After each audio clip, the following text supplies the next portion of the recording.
ملت علامہ سلطان صلاح الدین اویسی صاحب کی صدارت میں جلسہ ہوتا تھا. صدارتی خطاب جو ہے سو سالار ملت علامہ سلطان صلاح الدین اویسی صاحب کا ہی ہوتا.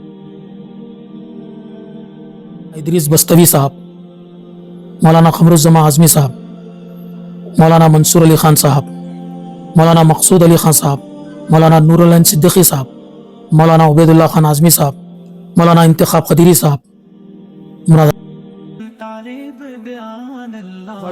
بڑے مشکلات کا دور تھا وہ. مرکزی سیرت کمیٹی جو ہے سو وہ بھی مشکلات کے دور سے گزری.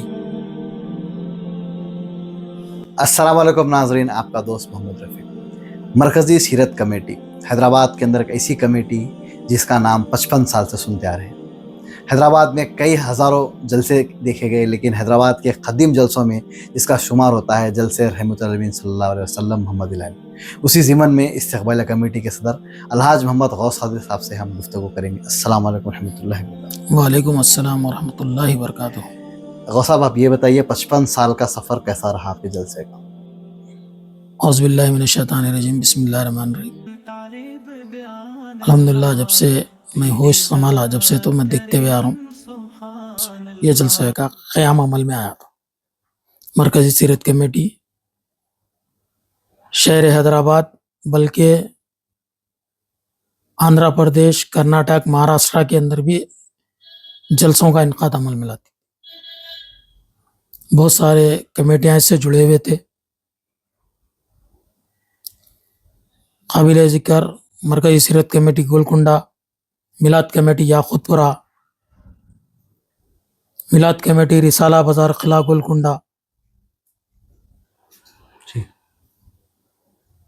میلاد کمیٹی بڑا بازار جس کی صدارت شیخ قطب الدین صاحب کرتے تھے. مرکزی سیرت کمیٹی قلعہ گولکنڈہ کی صدارت شیخ امام صاحب کرتے تھے، شیخ فرید صاحب تھے. میلاد کمیٹی رسالہ بازار خواجہ پاشا صاحب کرتے تھے. ان کمیٹیوں کا قیام عمل میں کیسا آیا؟ مرکزی سیرت کمیٹی محمد العین سگڑ انصر کا قیام پہلے عمل میں آیا تھا. جی. اس کے بعد میں جیسے یہ پورے کمیٹیاں اسی کی شاخیں ہیں. اس کے بعد میں جو ہے سو الحمدللہ مرکزی سیرت کمیٹی قلعہ گولکنڈہ اپنے مقام پہ قائم ہے. الحمدللہ سالانہ پروگرام وہاں پہ بھی ہوتے. ان 55 اس تاریخی جلسے کے اندر کون کون علماء کو مدعو کیا گیا تھا؟ مقام قابل ذکر اعظم علی صوفی صاحب، قاضی اعظم علی صوفی صاحب، وقار پاشا صاحب، مجیب علی رضوی صاحب. علماء دین میں مولانا ادریس بستوی صاحب، مولانا قمر الزمان اعظمی صاحب، مولانا منصور علی خان صاحب، مولانا مقصود علی خان صاحب، مولانا نور العین صدیقی صاحب، مولانا عبید اللہ خان اعظمی صاحب، مولانا انتخاب قدیری صاحب مراد آباد. یہ تقریباً بیرونی علماء دین بھی اس سے مخاطبت کرتے تھے، مقامی علماء اکرام بھی مخاطبت کرتے تھے.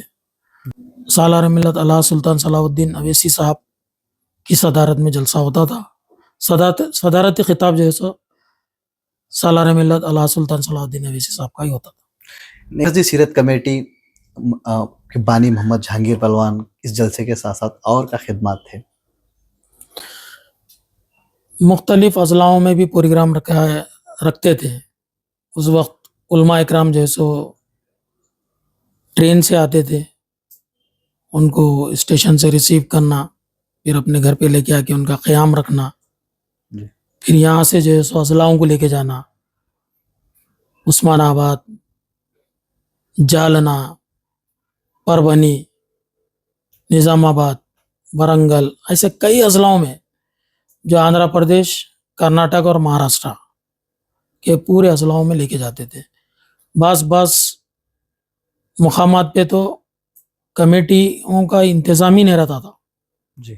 کہیں جو ہے سو لائٹ کا انتظام نہیں رہتا تھا، کہیں جو ہے سو کرسیوں کا انتظام نہیں رہتا تھا، تو کہیں اسٹیج کا انتظام نہیں رہتے تھے. تو وہاں جا کے ان کو بھی پورا دیکھنا پڑتا تھا، کیونکہ اس دور میں جو ہے سو یہاں سے بھی جو ہے سو کار سے جاتے تھے،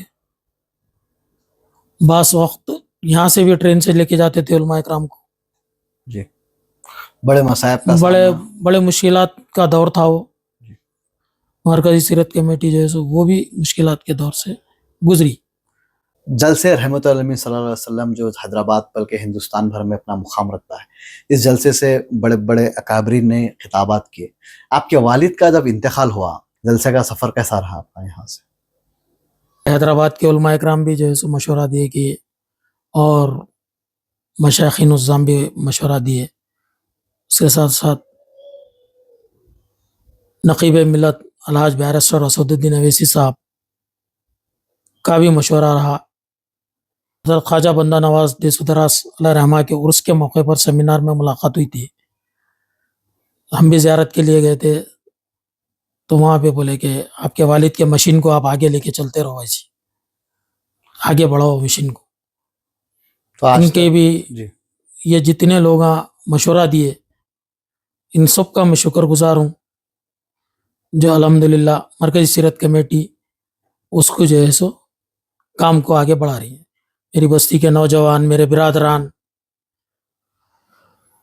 تقریباً لوگ اس سے پورے جڑے ہوئے ہیں.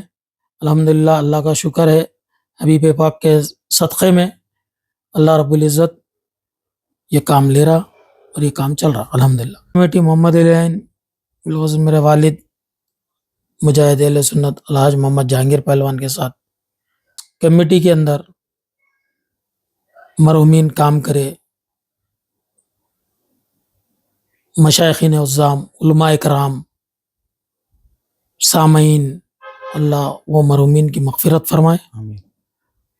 اللہ ان کو جنت الفردوس میں اعلیٰ سے اعلیٰ مقام عطا فرمائے.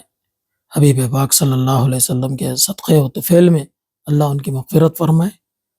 اللہ رب العزت ہم کو اور آپ کو اس کے کرنے کی ہدایت دے. اس کے اوپر ہماری بھی آل اولاد، تمام میرے ساتھیاں، نوجوان کمیٹی کے سب کو اللہ اس کی ہدایت دے. ساتھ ساتھ آنے والی نسل کو بھی اللہ اس کی ہدایت دے کہ یہ عمل کو جو ہے سو آگے لے کے چلتے رہے انشاءاللہ اللہ. ناظرین، یہ تھے ہمارے ساتھ الحاج محمد غوث قادری، صدر استقبالیہ کمیٹی، مرکزی سیرت کمیٹی. انشاءاللہ آپ ہم سے جڑے رہیں، ہم آپ کو ایسے معزز مہمانوں سے گفتگو کرتے رہیں گے.